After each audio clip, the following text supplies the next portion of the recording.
읽어드린 이 말씀은 성경에 나오는 많은 사건 가운데 가장 충격적이고 또 하나 비극적인 사건입니다. 이 사건으로 인해서 다윗의 집안에 엄청난 비극이, 충격이 몰려왔기 때문입니다. 그리고 또 어떤 면에서는 우리를 가장 실망시키는 내용이기도 합니다. 왜냐하면 우리는 다윗의 믿음과 용기에 대하여, 그리고 그가 하나님을 얼마나 사랑했는가, 하나님의 일에 얼마나 열심을 내었는가, 그 이전까지 그의 삶을 잘 알고 있었기 때문에 그의 노년에 이런 사건이 있었다는 것을 우리가 읽을 때에 얼마나 실망하고 또 우리로 하여금 분노하게 하는 사건이기도 합니다. 다윗은 누구입니까? 하나님으로부터 가장 많은 복을 받고 그리고 가장 크게 쓰임받은 사람입니다. 성경에 나오는 많은 위대한 믿음의 인물 가운데서도 하나님의 마음에 합한, 인정받은 유일한 사람입니다. 예수님이 다윗의 후손이었고 영감으로 하나님의 말씀을 기록한 사람이었습니다. 또 하나님께서 기뻐 받으시는 찬양을 그의 전생애를 통해서 드린 사람이었습니다. 기도할 때마다 하나님의 음성을 직접 듣는 그런 응답을 받는 사람이었습니다. 이런 사람이 가장 끔찍한 범죄를 저질렀습니다. 그 범죄의 내용은 지금 자신을 위하여 생명을 걸고 전쟁터에서 싸움을 하고 있는 충신인 우리아의 아내를 범하고 임신했다는 소식을 듣자 이걸 숨기기 위해서 그를 교묘하게 자기 집으로 불러들였다가 뜻대로 되지 않자 또 하나 교묘한 방법으로 죽여버렸습니다. 우리는 이 대목에서 이렇게 물을 수 있습니다. 믿음이 좋은 사람이 이런 끔찍한 죄를 지을 수 있는가? 우리는 여기에 대하여 성경적으로 대답을 해야 합니다. 성경적인 대답은 얼마든지 범죄할 수 있습니다. 다윗과 비교해서 우리는 어떻습니까? 우리의 믿음은 비교가 되지 않을 정도로 다윗보다는 믿음이나 용기 또 열심에 있어서 그보다 못한 사람입니다. 이 사건은 지금으로부터 3000년 전에 일어난 사건입니다. 그러나 그 범죄의 원인 그리고 이후에 일어난 결과는 우리 모두에게 그대로 적용되는 원리입니다. 다윗이 이런 끔찍한 죄를 지은 원인이 무엇이냐? 우리가 알고 우리 스스로 우리의 믿음 생활에 경계하도록 하기 위해서 이 말씀을 드립니다. 첫째는 게으름입니다. 다윗의 죄는 게으름에서부터 시작을 했습니다. 1절 말씀에 보면은 자신의 부하들은 전쟁 중입니다. 다른 일을 하는 것도 아니고 전쟁 중이다. 여러분, 전쟁이 뭔지 아십니까? 감이 옵니까? 생명을 걸고 싸우고 있는 중이라는 얘기입니다. 위험한 것은 말할 것도 없고 전쟁터에 나갔으니까 불편한 것은 더 말할 필요도 없겠죠. 이런 가운데 다윗은 2장 앞부분에 보시기를 바랍니다. 자기는 왕궁에 있으면서 저녁 때에 다윗이 그의 침상에서 일어나 왕궁 옥상에서 거닐다가 매우 한가로운 삶을 지금 살고 있습니다. 전쟁에 나가지 않은 것이 잘못되었다는 얘기는 절대로 아닙니다. 왕이 반드시 매번 전쟁마다 전투마다 반드시 나갈 필요는 없습니다. 자, 왕이 지금 갖추어야 할 마음의 자세, 근무 태도가 뭡니까? 자기 부하들이 지금 일선에서 전쟁 중에 있다면은 자기는 거기에 마음을 기울이고 마음 자세라도 전쟁하는 마음으로 그리고 다른 일을 부지런히 했어야 했습니다. 근본적으로 매우 한가한 그리고 매우 여유 있는 모습입니다. 다윗의 이때의 형편이 어떻습니까? 이제 나이가 들고 그리고 지금까지 보면은 나가서 싸운 전쟁마다 승리를 냈고 그리고 왕권이 이제 더욱 강력해지자 영적으로, 도덕적으로 해이해져서 게을러졌습니다. 육신적으로 게을러진 것이 그에게 영적으로 매우 위험한 상태에 놓이게 만들었습니다. 웬만큼 성경을 많이 아는 그리스도인들 가운데에서도 얘기를 해보면 그들의 생각을 이렇게 드러내는데, 게으른 것이 얼마나 큰 죄인지를 모르는 사람들이 많습니다. 매우 게으른데, 두드러지게 하는 일도 없는데, 충성하는 일도 없는데, 착하다는 이유로 믿음이 좋다, 또 착하다, 게으른 그리스도인, 예수님의 기준에 의하면 있을 수 없는 얘기입니다. 참 믿음이 좋은데 조금 게으르다, 있을 수 없다는 얘기입니다. 대체로 이런 사람들을 보면은 착해서 그렇다, 그건 착한 것도 아닙니다. 여러분, 오늘날 교회 안에서 보면 어떤 사람이 큰 잘못을 했다, 도둑질을 했다, 간음을 했다, 이런 경우하고, 역시 성경에서 큰 죄인 게으른 사람을 볼 때 그 죄들을 어떻게 평가를 합니까? 다른 죄들에 비해서 게으름은 죄가 아니라고 생각하는 그리스도인들이 굉장히 많습니다. 예수님의 마태복음 25장에 나오는 말씀을 봅시다. 악하고 게으른 종아, 이 무익한 종을 바깥 어두운 데로 내쫓으라. 거기서 슬피 울며 이를 갈리라. 거기가 어디입니까? 지옥입니다. 그런데 사실은 악하다 하는 이 말은 예수님께서 내린 평가입니다. 그 얘기를 한 달란트 받은 종의 얘기를 사연을 다 들어보면은 악하다 하는 것은 무리죠. 돈을 잃을까 염려를 해서 또 게을러서 일을 하지 않은 것뿐인데, 그리고 주인에게 원금을 보전해 주기 위해서 땅에 묻었다가 가져온 것에 불과한데, 게으른 것은 맞는데 예수님께서 악하다는 평가와 함께 지옥 가라 이렇게 심판을 하셨습니다.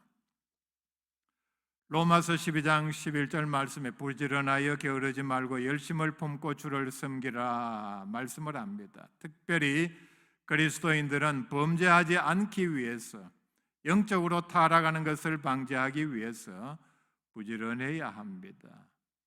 여유가 있는 사람도 특별히 하나님의 말씀을 읽고 기도하는 일에, 충성하고 봉사하는 일에 부지런해야 합니다.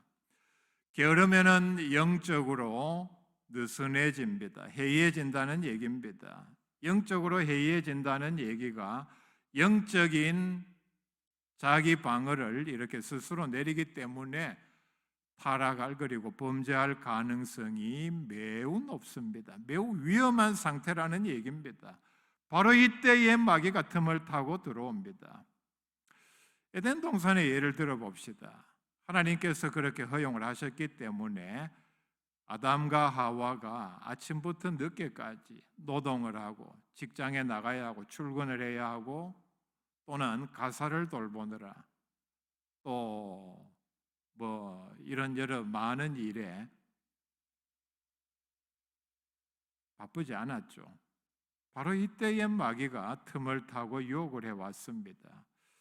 만약에 하와가, 또 아담도 마찬가지입니다. 오늘날 바쁜 사람들처럼 눈코 뜰 새 없이 직장일에, 가사에, 육아에 바빴다면은 마귀가 그렇게 유혹할 틈이 있었겠습니까? 두 번째는 충동을 억제하지를 못했습니다.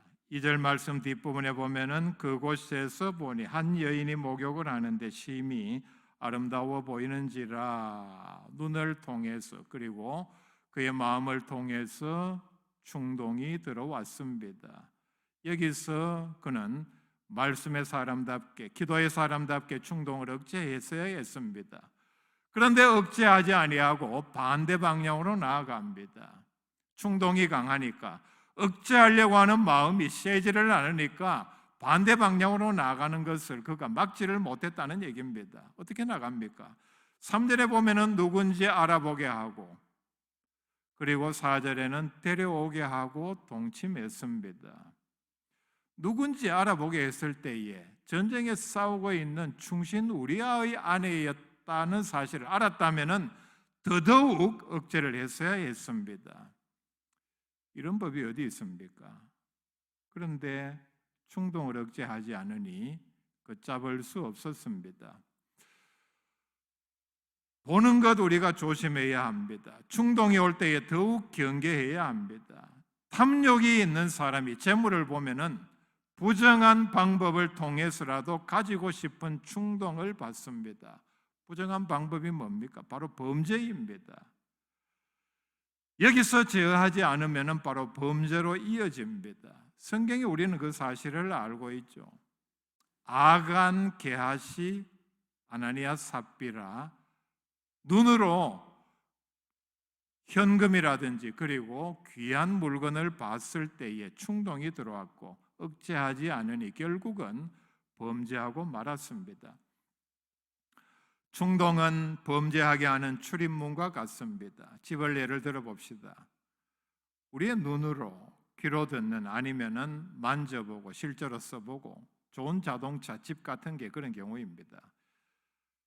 좋은 자동차 여러분 안 타보면은 뭐 지나가면은 뭐 저게 무슨 차구나 뭐 좋겠다 이 정도밖에 생각하지 않죠. 뭐 가격이 얼마쯤 하겠지. 근데 타보면은 다릅니다. 느낀다는 얘기죠. 우리의 몸으로. 집에 문이 없을 수는 없습니다. 창도 있죠. 평소에는 이렇게 열어놓을 수도 있고 잠가 놓지 않을 수도 있습니다. 그런데 집안에 있으면서 바깥에 어떤 위험이 일어나고 있다는 사실을 알면 빨리 문을 닫고 잠궈야 합니다. 우리의 눈 또는 우리의 어떤 감각, 우리의 몸으로 느끼는 이런 것을 통해서 충동을 느꼈을 때는 우리의 마음으로, 우리의 영으로 경계장치를 발동해야 한다는 얘기입니다. 밖에 도둑이 왔고 그리고 들어올 위험성을 알고 있으면서도 문을 닫지 않으면 결국은 도둑은 집에 들어와서 물건을 훔쳐가든지 강도로 돌변하든지 하겠죠. 위험에 대비해야 한다는 뜻입니다. 요한일서 2장 16절 말씀에 보면 이는 세상에 있는 모든 것이 육신의 정욕과 안목의 정욕과 이생의 자랑이니 다 아버지께로부터 온 것이 아니요 세상으로부터 온 것이라. 세상은 우리로 하여금 계속해서 육신의 정욕과 안목의 정욕, 이생의 자랑을 통해서 우리로 하여금 유혹하고 충동을 일으키고 범죄하게 만드는 것들입니다. 오늘 말씀에 해당되는 안목의 정욕이 무엇이냐 하면은 눈으로 보고 충동을 받아서 범죄하게 하는 욕심을 가리킵니다. 세상은 계속해서 우리로 하여금 모든 영역에서 탐욕이라든지 음욕이라든지 이런 영역에서 눈으로 보게 하고 욕심을 일으키고 실족하게 하고 범죄하게 합니다. 위대한 다윗의 이 끔찍한 죄도 눈에 보이는 유혹을 억제하지 못한 데서부터 출발을 했습니다. 창세기 3장에 보면은 뱀이 하와에게 선악과를 따먹으라 이렇게 유혹하는 대목이 나옵니다. 따먹으라 그러니까 하와는 이렇게 대답을 하죠.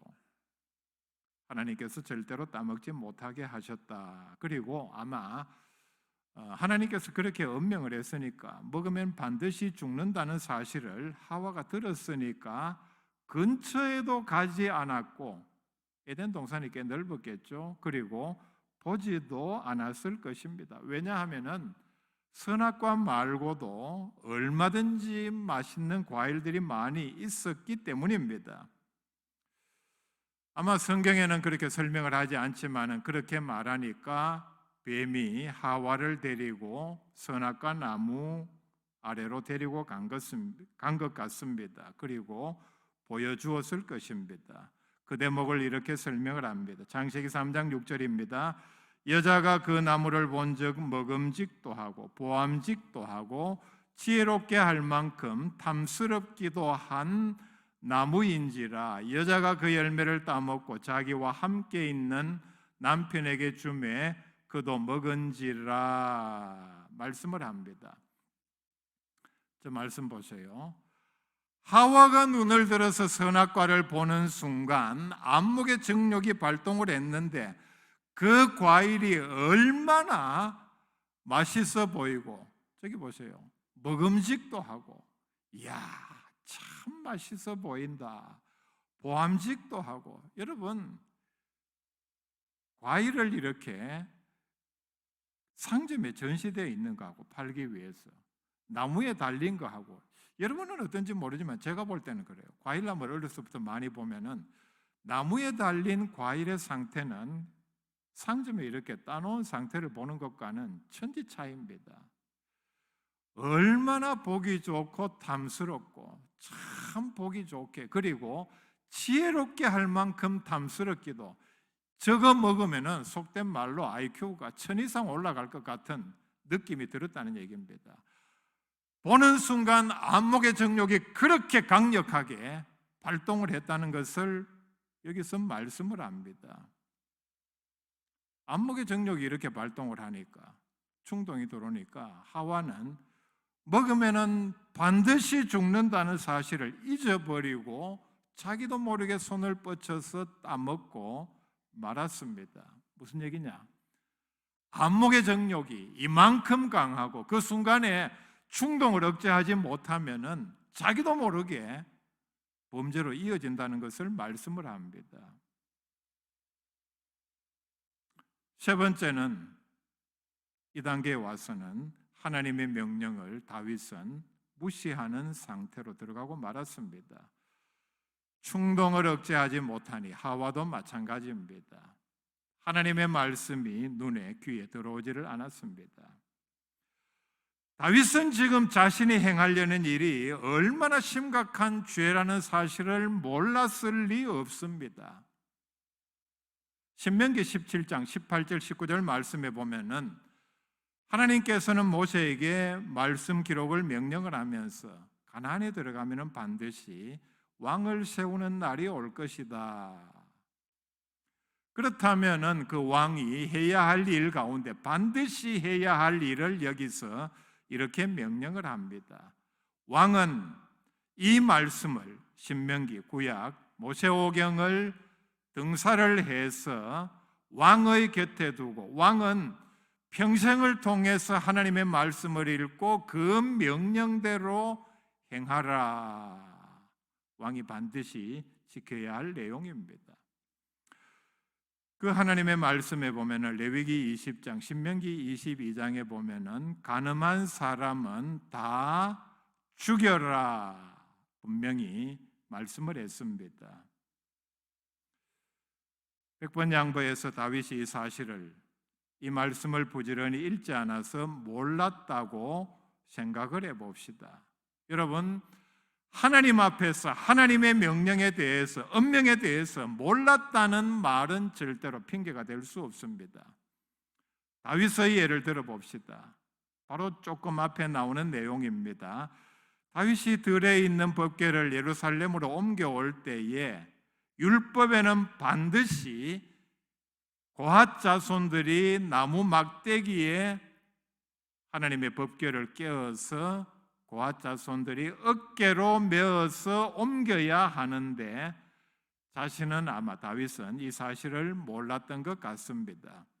그래서 어떻게 했냐 하면은, 잘한다고 동원한 방법이 수레를 동원하고 거기에 싣고 이렇게 오다가 소가 뜻하지 않게 날뛰니까, 법궤가 흔들리니까 가까이 있던 자격이 없는 우사가 그것을 잡는다고 건드렸을 때 하나님께서 진노하셔서 우사가 즉사했습니다. 사실 이 벌은 다윗이 받아야 하는데 하나님께서는 다윗을 사랑하셔서 이 벌을 우사에게 내렸습니다. 여러분, 여기서 우리에게 적용해 봅시다. 하나님, 나는 몰랐는데 율법에 그런 규정이 있는지, 이게 그런 심각한 죄인지, 하나님께서 그렇게 심각하게 진노할 일인지 나는 몰랐습니다. 율법에 대해서, 하나님께서 심판하실 내용에 대해서 나는 몰랐다는 핑계는 통하지 않는다는 얘기입니다. 다윗은 절대로 몰라서, 믿음이 약해서 범죄한 것이 아닙니다. 하나님의 명령을 알면서도 무시한 순간 돌이킬 수 없는 길로 들어서고 말았습니다. 네 번째, 이런 상태가 되니까 죄의식이 완전히 마비가 되고 말았습니다. 바세바를 데려와서 범하고 그 전에 더 마비가 되었는지 완벽하게, 아니면 이후에 더 마비가 되었는지 자기 죄를 숨기기 위해서 바세바의 남편을 불려들였지만은 집에 가서 동침하지 않자 교묘한 방법으로 죽여버렸습니다. 요압에게 시켰는데 요압이 우리아가 죽었다는 사실을 확인하고 다윗에게 이렇게 죽었다고 보고를 하자 다윗은 뒤에 나오는 25절 말씀에 이런 답장을 내보냅니다. 걱정하지 마라. 칼은 이 사람이나 저 사람이나 삼키느니라. 전쟁을 하다 보면은 죽을 수도 있으니까 너는 너무 걱정하지 말고 원래 목표한 대로 성을 함락시켜라. 그리고 이 일로 낙심하지 말고 힘을 내라. 이렇게 회신을 보냅니다. 그리고 27절에 보면은 장례가 끝나고 난 다음에 밧세바를 데려왔습니다. 죄의식이 마비가 되니까 하나님께서 보고 계신다는 사실을 전혀 알지를 못했습니다. 그의 죄의식이 얼마나 심각하게 마비가 되었으면 나중에 1년 뒤쯤으로 보입니다. 나단 선지자가 찾아와서 다윗을 책망하기 위해서 먼저는 우회적으로 이렇게 설명을 합니다. 양과 소가 심히 많은 부자가 자기에게 찾아온 손님을 대접하기 위해서 자기께 아까우니까 가난한 사람이 한 마리밖에 없는 어린 양을 빼앗아서 대접했다는 사건을 얘기하자 다윗은 자기 죄를 책망하는 줄도 모르고 그 사람은 마땅히 죽을 자라 분노하는 모습을 보이고 있습니다. 죄의식이 마비가 되니까 자기 눈에 들보는 보지 못하고 남의 눈에 티끌을 그렇게 크게 보고 아마 죽을 자라는 말은 재판관으로서 내린 판결 같습니다. 그놈을 사형시키라는 얘기겠죠. 얼마나 크게 남의 작은 잘못을 크게 보고 있습니까?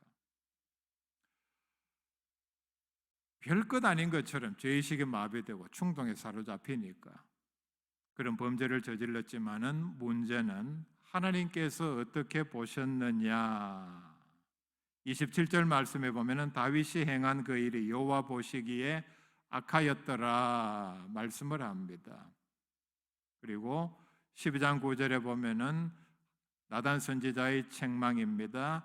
하나님을 업신여기고 네가 칼로 우리아를 죽였다. 절대로 전쟁에서 적군의 칼에 죽음 당한 것이 아니라 네가 칼로 우리아를 죽였다. 분명히 지적을 합니다.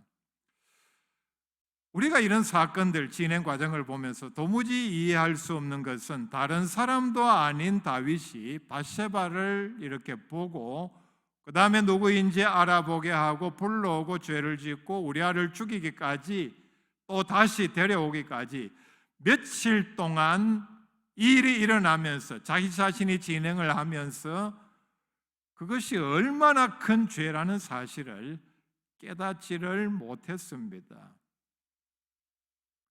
마치 어떤 일의 전문가가 그 일이 일어나고 있는 현장에서 이게 지금 내가 하고 있는 일 가운데 또는 위험에 처해야 할, 대처해야 할 일 가운데 얼마나 심각한 상황이라는 사실을 그때는 알지 못하고 사건이 다 일어나고 터질 대로 터지고 돌이킬 수 없는 상황 가운데서 나중에 그게 그거였구나. 내가 그때 어떤 조치를 취해야 하는데 느끼는 것과 마찬가지입니다. 한참 뒤에 나단이 당신이 그 사람이라 책망할 때에 그때서야 깨달았습니다. 다섯 번째는 하나님의 진노를 알지를 못했습니다. 다윗의 범죄에 대하여 하나님께서는 매우 진노하셨습니다. 진노의 내용을 봅시다. 12장 10절 말씀입니다. 이제 네가 나를 업신여기고 햇사람 우리아의 아내를 빼앗아 네 아내로 삼았은즉 칼이 네 집에서 영원토록 떠나지 아니하리라 하셨고 11절에 여호와께서 또 이와 같이 이르시기를 보라 내가 너와 네 집에 재앙을 일으키고 내가 네 눈앞에서 네 아내를 빼앗아 네 이웃들에게 주리니 그 사람들이 네 아내들과 더불어 백주에 동침하리라. 문자적으로 그대로 이루어졌습니다. 밧세바가 낳은 아이는 7일 만에 열병을 앓다가 죽었습니다. 그 이후에 보면은 압살롬의 반란이 있었고 이 아이 외에 자기 아들 3사람이 더 죽었습니다. 간단하게 말씀을 드립니다. 하나는 자기 신복 요압에 의해서 죽었고 둘은 자기의 다른 아들들에 의해서 죽었습니다. 얼마나 큰 비극입니까? 엄청난 대가를 치루었습니다. 하나님의 진노가 그만큼 컸다는 얘기입니다. 솔로몬의 기도가 다윗의 아들이죠. 열왕기상 8장 46절에 이렇게 나옵니다. 많은 기도 내용 가운데 짧은 대목입니다. 범죄하지 아니하는 사람이 없사오니 여러분 범죄하지 않을 정도로 믿음이 좋은 사람은 한 사람도 없습니다. 이 말씀, 오늘 말씀 이 내용이 내 속에 있는 범죄의 가능성을 잊지 않고 경계하게 하는 귀한 말씀이 될 수 있기를 바랍니다. 기도드립시다.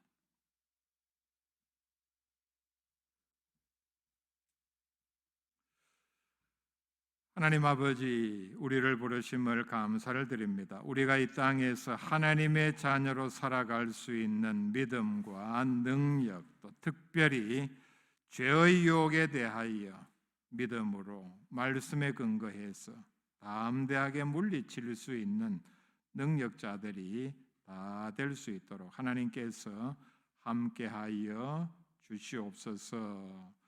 우리는 늘 우리의 삶 가운데서 나를 향한 하나님의 뜻을 발견하며 그 뜻을 이루어 드리기에 부지런한 삶으로 우리 자신을 경계할 때에 또 우리 스스로를 채찍질할 때에 하나님께서 우리를 바로 세워주시고 죄의 유혹으로부터 지켜주시며 또 말씀의 능력이 우리를 하나님께로 더 가까이 이끌어 갈 줄로 믿습니다. 이 믿음으로 모든 죄와의 싸움에서 승리하는 주의 복된 백성들 다 되게 하여 주시옵소서.